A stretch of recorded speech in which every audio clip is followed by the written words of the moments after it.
This video is going to go over Math 111, Chapter 2.2 out of the textbook.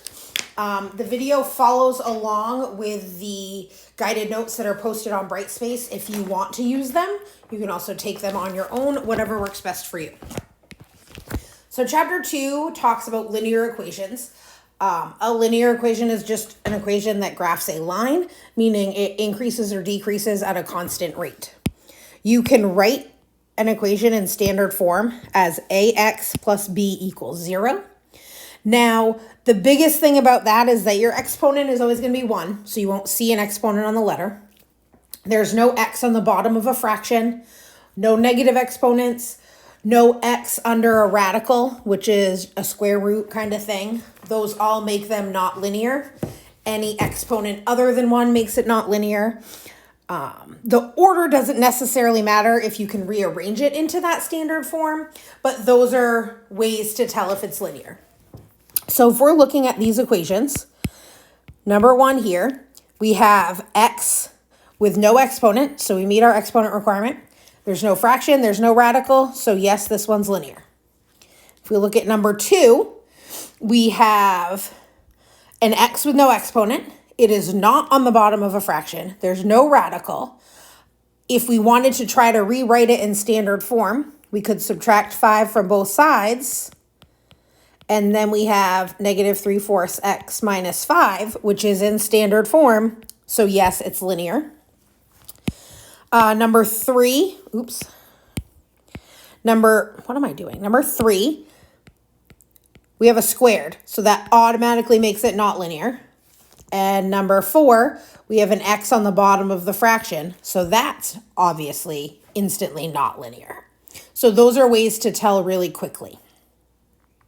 You can solve a linear equation with the use of a table by plugging in various values and seeing what you get. So if we are trying to find out when 2x minus 5 equals negative 7, we're just going to plug these in for x. So if I plug in negative 2 times negative 2 is negative 4, minus 5 is negative 9. Then I do the same thing with negative 1. 2 times negative 1 is negative 2, minus 5 is negative 7. Do the same thing for 0. 2 times 0 is 0, minus 5 is negative 5. And if I kept going, I would get negative 3, negative 1, positive 1. Since we're looking for when it equals negative 7, this is the place where that happens. So the solution would be x equals negative 1. That's one way to solve it. If you ever see solve it analytically, this analytical thing right here just means to go through and do out the algebra. Like do the math back and forth and solve until you get x equals. So for example, if we're doing this first one, we want to get the x term alone. So I'm going to bring the 13 over by doing the opposite. So I'm going to add 13 to both sides. And then 10x is a multiplication. So to undo that, we divide by 10. And I get x equals 13 over 10. That is exact form. That is fine. You do not have to turn it into a decimal. If you wanted to and you got 1.3, that's also fine. Either is acceptable. If we do the second one here, we're going to subtract 3 from both sides. So we get 1/2 x equals 3.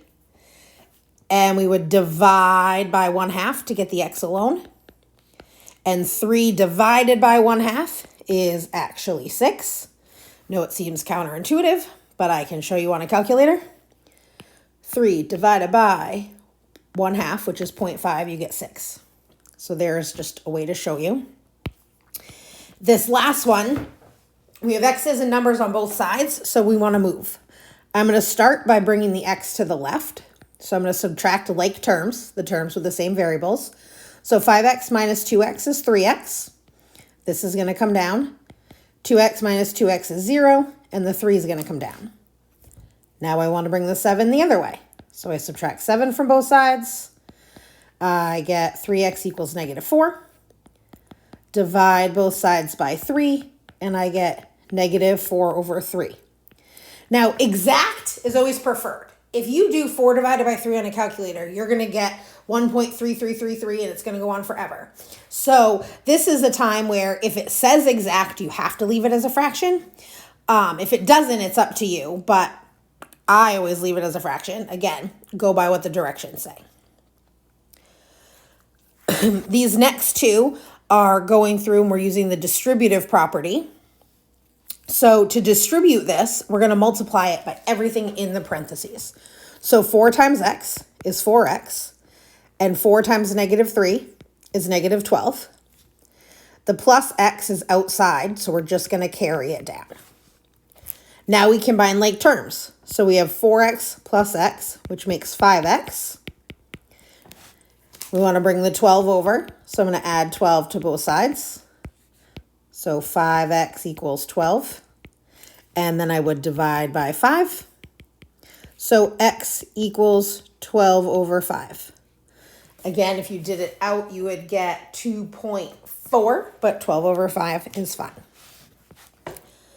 So if you feel comfortable, try pausing the video and trying this last one over here on your own.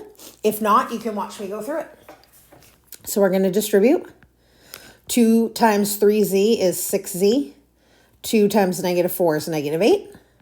Carry down the plus 1. 3 times z is 3z. 3 times 1 is 3. Now we combine like terms on the left. So negative 8 plus 1 is negative 7. And I want to get my z's to the left. So I'm going to subtract 3z from both sides. 6 minus 3 is 3. And then I'm going to bring the 7 over. So it's subtracted. So I'm going to add. We get 3z equals 10. Divide both sides by 3. And z equals 10 over 3. How'd you do? All right. Now we're going to look at some fractions. Don't let them scare you. I'm going to show you how to get rid of them. It's called clearing fractions. So what we're going to do is we're going to find the least common denominator. For this first one, they all have a denominator of 7. So I'm going to multiply everything by 7. 7 times 1/7. We would do 7 times 1 is 7. And then on the bottom, we just carry that denominator over. Same thing here. 7 times 5 is 35. Carry the denominator over. 7 times 3 is 21. Carry the denominator over. Now I can do those quick divisions. 7 divided by 7 is 1. 35 divided by 7 is 5. 21 divided by 7 is 3. Now I have a very simple equation where I can just move the 5 over. And I have x equals 8. This one is the same thing, but they're not all the same. So we just choose the smallest one we can. So we'd have to pick 6. So for this, we'd do 6. 6 times 2 is 12. Carry over the 3. And then 6 times 1 is 6. Carry over the 6. Don't forget the answer. 6 times x is 6x. Now we do the division. 12 divided by 3 is 4. 6 divided by 6 is 1. And there's no dividing on the answer. So I can subtract 4x from both sides. Negative 1 equals 2x. Divide by 2. And I get negative 1/2 equals x. Now you could have gone the other way. You could have moved the 6 to the left and moved the 1 to the right. That's up to you. So if we continue, another thing people freak out when they see is decimals. So we're going to do the same thing. I'm going to show you how to cancel out the decimals. On this first one, all of these have 1 digit after the decimal place. So they're the tenths place. I'm going to multiply everything by 10. In doing that, 10 times 0.2 is 2. 10 times 0.7 is 7. And 10 times 0.4 is 4. Now we just have a 2-step equation. Add 7 on both sides. We get 2x equals 11. Divide by 2. And we get 11 over 2. So on this other one, we have 2 decimal places. This one has 1, but you can remember you can rewrite anything with another 0 at the end. So if they all have 2 decimal places, it's the hundredths place. So I'm going to multiply these all by 100. 100 times 0.01 is going to be 1x. 100 times 0.42 is going to be 42. And 100 times negative 0.02 is going to be negative 20x. Now I want to bring the x's, actually, and you can do it either way. So I'm just going to do this so I have fewer steps. So I would get negative 21x. Divide both sides by negative 21 to get the x alone, and we get 2 equals x. Now, when we're solving linear equations, you can get 3 options. You can get no solution, 1 solution, or infinite solutions. We've been working with the 1 solutions. X equals a number, that is the 1 option. If you're doing math out and you get something like 0 equals 1 or 2 equals 5, those are never true.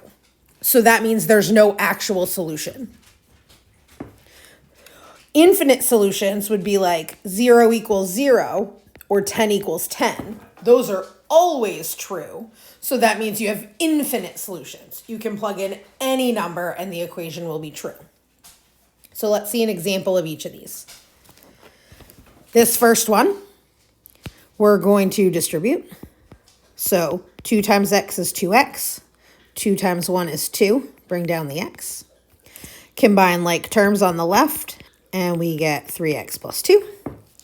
Bring all the x's to the left, and we get 0 equals 2. That's never true. So that means there is no solution to this equation. No solution. No solution. Now let's do this one. When you just have a negative in front, we want to distribute that negative sign. It's like saying negative 1. So negative 1 times x is negative 1x, and negative 1 times 1 is negative 1. Combine like terms on the left. So 2x minus x is 1x.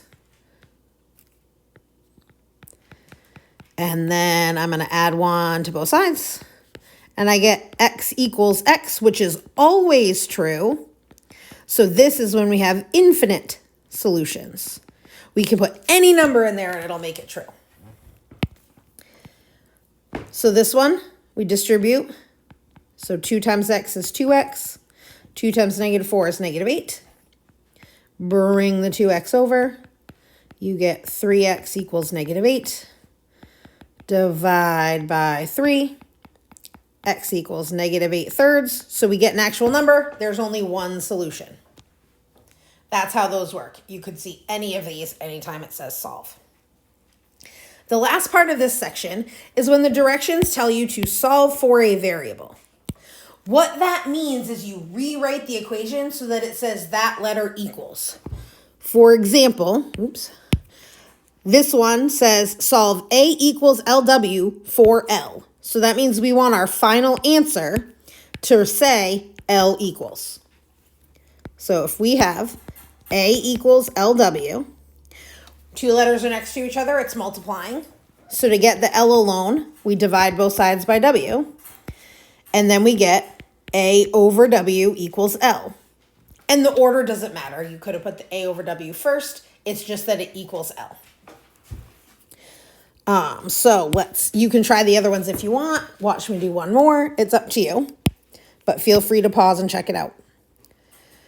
C equals A plus B over 2 for B. So we're trying to get to B equals down here. So C equals A plus B over 2. Well, first we need to get rid of the fraction, which is division. So I have to multiply both sides by 2. So 2C equals A plus B. And then we want the B alone. So I'm going to subtract A from both sides. 2C minus A equals B. And now we have B equals. This last one, it's the same thing. It just looks a little bit trickier because we have kind of an extra step. First thing we want to do is we're trying to get C equals. So we need all the C's on one side. So I'm going to add BC to both sides. So now I have AB equals AC plus BC. Now remember up above, up here, we were doing the distributive property where we brought that 2 in by multiplying. In this problem, we're going to do the opposite. We're going to take the C out by dividing. So I'm going to leave the left side the same. I'm going to take out C.